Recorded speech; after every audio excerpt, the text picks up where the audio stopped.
Hey, what's up everybody? It's Big Dots, and today I want to make a very special video.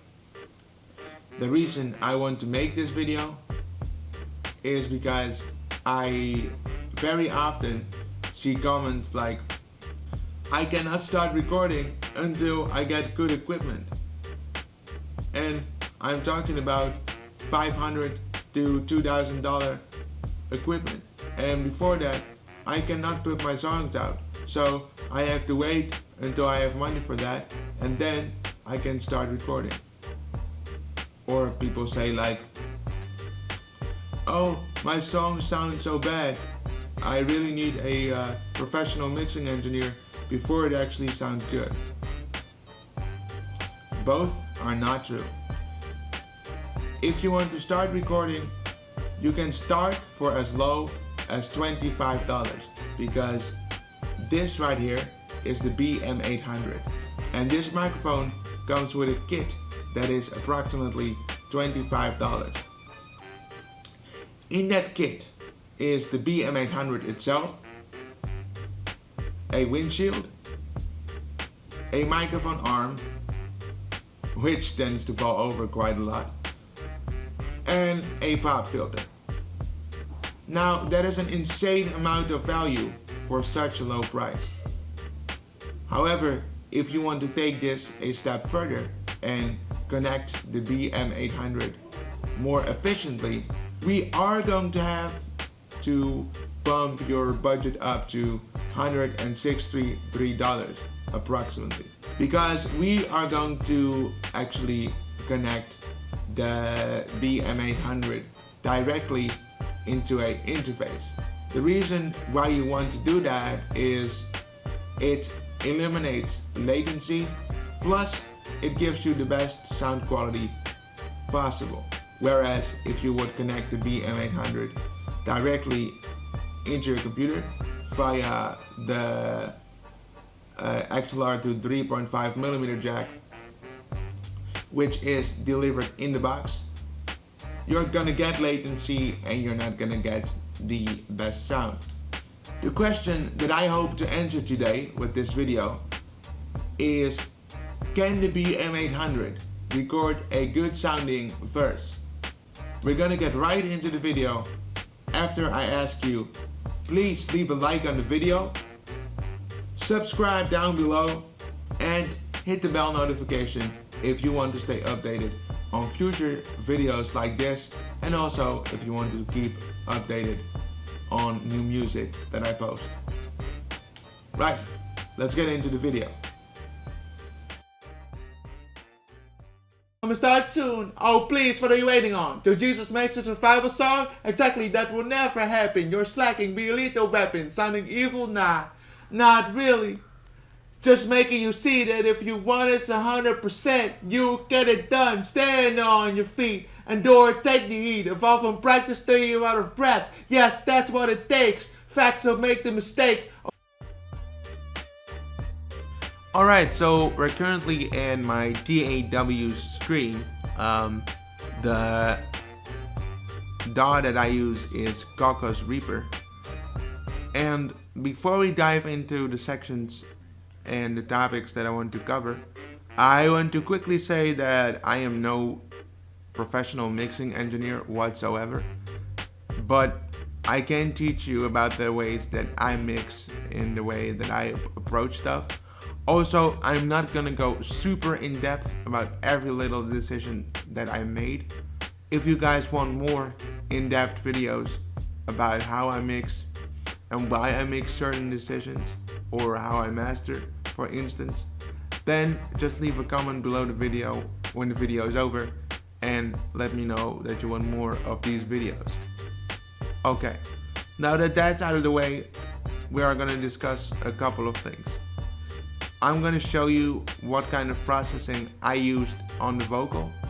I'm also going to show you what kind of difference it makes, but you need good speakers or good headphones to actually hear these changes, because they are very minimal. Well, some are drastic, but the most are just minimal tweaks to make it sound a little better.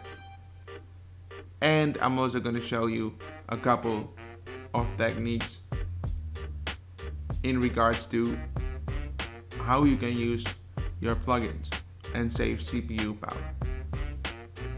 Okay, so first things first, we're gonna go to the beginning of the track because I'm gonna loop the first bar. So I'm gonna loop the first bar here. I'm gonna show you the full verse at the end of the video, so keep watching for that. Okay, so we have the first verse selected.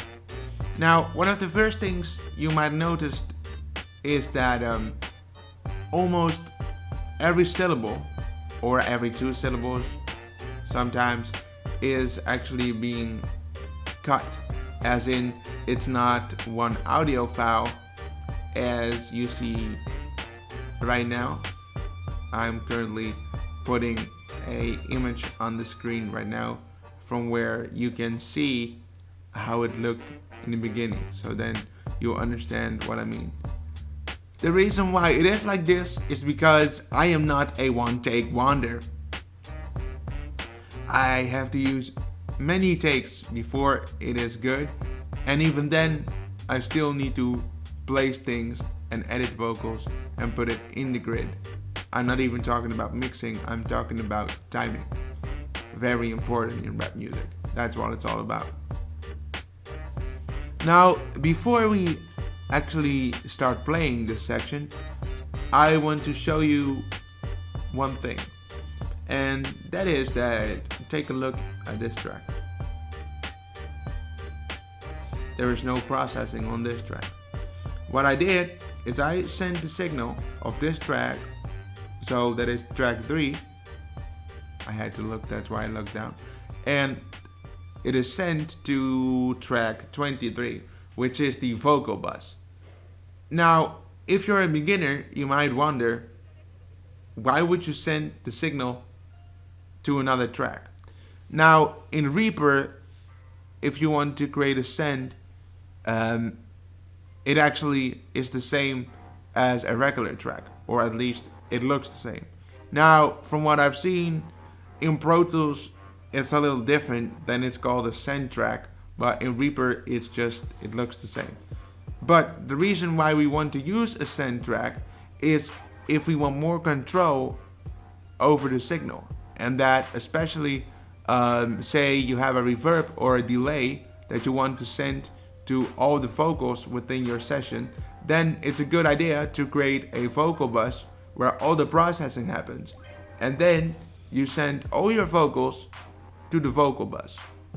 Of course, if you have a low octave and a high octave, these need separate mixing. But if all vocals are relatively the same, you can send them to a bus. And if you're still not satisfied, you can obviously also tweak it a little bit by putting processing on the individual track.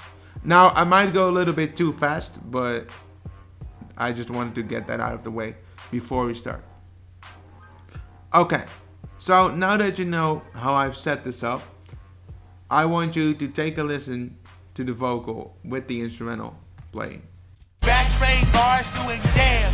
Using this 3 backspray bars doing damage. Using this 3 backspray bars doing damage. Using this 3 back.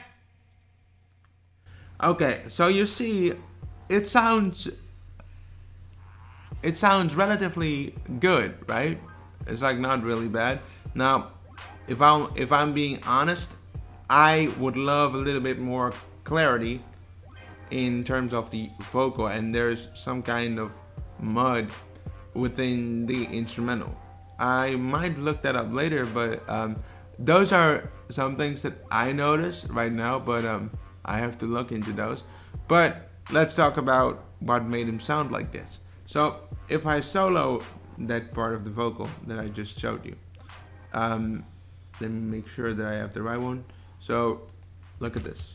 Backspray bars doing damage. Using this 3 backspray bars doing damage. Using this 3 back. Okay, that is how it sounds with processing on. What I'm gonna do now is I'm gonna take it all away. So I'm gonna go over. Sorry, I have to look in the camera. I forget that. But Okay, let me disable that real quick and then I'm going to show you how it sounds. Backspring bars doing damage. Using this 3 backspring bars doing damage. Using this 3 backspring bars doing damage. Do you hear that there's a little bit of mud in the lower range? That usually happens. And I also boosted a little bit of the high end to get a little bit of that crunch. So that is what made it sound like that. And now I'm going to show you what I used for that. So we're going to open the vocal bus. Let's start at the first plugin. This was basically a cleaning up the vocal. And that means I rolled off a little bit of the low end. Also, I made a cut here. It's actually a relatively big cut, one from 3.4 dB. And this one also seems quite heavy. That's even more, 4.6. And you can see here, if you look at all these things, you can see which frequencies it are. This is like below 50 hertz is rolled off, and this one is a cut between 100 and 200 hertz. And here there's a cut at 500 hertz. This one is a little bit more complicated because TDR Nova is also a little bit of a compression plugin. And what I did, I made a cut here, and this blue line means that it's kind of a multi-band compressor. And what this does is, if this frequency, so it's like, I can't really see, but I think it's somewhere between 3 to 4K probably. If it gets over the threshold of minus 7.7 dB, then it will push this frequency down. Why you might want this is if you have a problematic frequency during some parts of the song, you can actually use this to cut that frequency down when it gets too annoying. So that is what you can use this for. Now let's go through the others quickly. This one is another kind of cleanup equalizer, a little bit of reduction in the, again, between the 2 to 4K range. Then we get a compressor, and then we get another EQ, which is Reacomp, that comes standard with Reaper. And then we have another compressor, and then to top it off we have another EQ. Now you might wonder, why are there so many instances of a equalizer and a compressor? The reason is, I like to compress in small bits. So that means if I have one compressor that compresses a little bit, then you go and add another compressor and that compresses a little bit. What happens is that when we use a compressor, we want to make the louder parts quieter and the quieter parts we want louder. So if we then compress it and then we compress the compressed signal one more time, but in small bits, then you can get a more constant level without using too much automation. Now don't get too lazy with this, but you can basically, it's not wrong to like do 2 instances of a compressor, and so completely feel free to try that out and try and find your own swing in this. Other things that make it sound like this is this vocal doubler. It's a free plugin from Izotope, which you can download from their website if you enter your email address, and then you get a free license key so you can actually use this plugin. What a vocal doubler does is it basically takes the original signal and it puts them slightly out of time, so you get this, and it pans the other ones like left and right, so you get this spacious feeling. Now I must say it does work with this, because if I take it away, actually let me make it more obvious. So I'm gonna take this vocal doubler and I'm gonna put it all the way up. backspray bars doing damage. Using this 3 backspray bars doing damage. Using this 3 back. So that is what you get, and then if I would take it away or take it back to the original, and if I would take it away, backspray bars doing damage. Backspray bars doing damage. Using backspray bars doing damage. And then if you do it with, it basically adds a tiny bit of a kind of wider vocal, especially if I unsolo the verse. Backspray bars doing damage. Using this 3. Okay, and then we go over and we take the vocal doubler away.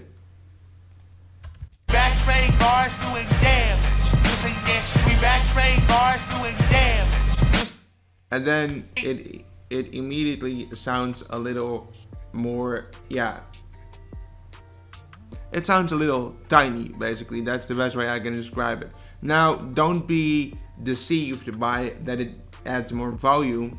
It's also really like it makes it a little bigger. Now, if you have a better microphone down the line somewhere, then all these effects work a little better, because yeah, it's just how it is. But you know, just so you know, you can use that.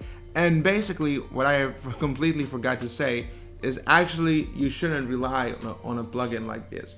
You can also do this manually by actually, if say you have a vocal take and you keep that on in the center, and then you have another vocal take and you put that to 50% to the left, and then you record another time, you put that 50% to the left, and then you do the same process but then 50% to the right. That is also basically the same, and it's creating more space and it will sound bigger, and you have more control over the signal, especially if you put different processing on these left band and right band signals. And if you even want to make them more separate, you can either put them out of time by dragging them from the grid a little bit, or you can even do a pitch shift plugin on these right and left takes to even create a kind of a lower octave.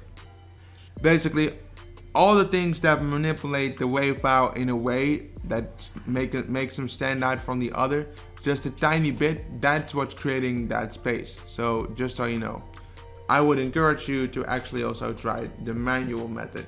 But if you are in a rush and you need something, you can also try this plugin. Okay, so I think I've shown you guys everything I had to show right now. If you have a question about anything mixing related about what I showed you, and if something is unclear, feel free to leave a comment down below. And if you have more plugins to share with others, feel free to also share them here, because we're all trying to get better, right? Okay, so now I'm gonna talk about the problems that I had with the BM800, because as good of a value microphone as this is, I faced some issues, and I want to share these with you guys so that you know what you're gonna get into once you buy this microphone. It's not bad, it's just that I feel like you should know them. So let's talk about those problems.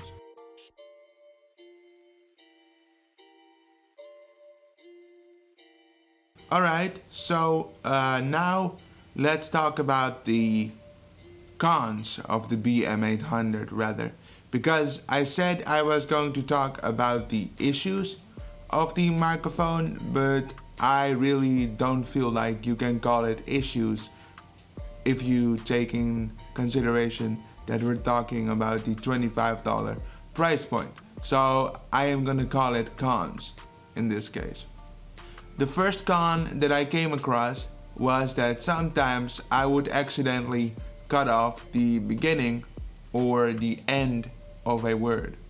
You might ask, why is that a con? Well, it starts to become a con when you try to blend multiple takes together and you're like, hey, where did my beginning or end of the word go? Because it just didn't register on the wave file numerous of times. So that is maybe something to keep in mind. The second con that I faced was actually that I couldn't get the clarity what I was looking for. Now, I don't know whether that is because I didn't mix it well enough yet, or if it's because we're simply hitting the limits of the microphone. Either way, those are the two cons that I noticed. Now, I want to show you the verse so you can form your own opinion about how it sounds. Here's the verse. We backspraying bars doing damage. Using this drag gets a damage. So you're able to familiarize yourself. What I bring to the table, what cards are there. Doing this shit for my bedroom. Making hits, lit, see the stats, boom. Some of you be like, I'm starting soon. Oh please, what are you waiting on? Do Jesus make the survival song? Exactly, that will never happen. You're slacking, believe the weapon. Sounding evil, nah, not really. Just making you see that if you want it 100%, you get it done. Stand on your feet and do it, take the heat. The fall from practice, stay you out of breath. Yes, that's what it takes. Facts don't make the mistake. I'm thinking that $1,000 microphone is giving you a fast round through the throat. Use old tools when you're starting out. Yeah, I'm rag fool, $18 30 mic. So shut your mouth. That's against you, funny bitch. Now I made it better now.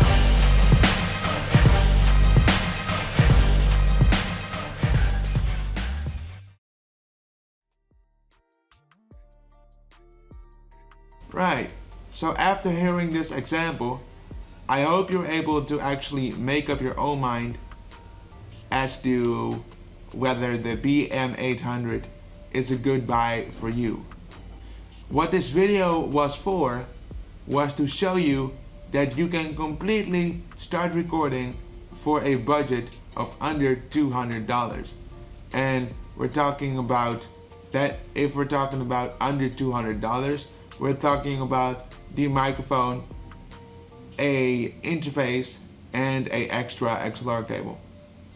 So that is for under $200. If you want to go even cheaper, you totally can. As said in the beginning of the video, you can also hook up the BM800 directly into your computer by using the cable that came in the box. So that is the XLR 3.5mm jack. That way you can connect it directly to your computer, and even then you're totally on your way. All you would have to do is look up some tutorials on YouTube as to how to use a microphone that is connected this way in your DAW. The last question that I have is, can the BM800 record a good sounding song? The answer of that question, I'll leave it up to you. Just be respectful in the comment section to each other, and I hope we can learn something from each other as well. This was my review of the BM800, and if you have questions about anything at all, leave a comment down below. If you haven't liked the video yet, leave a like on this video, subscribe down below, and then I'll catch you guys in the next video.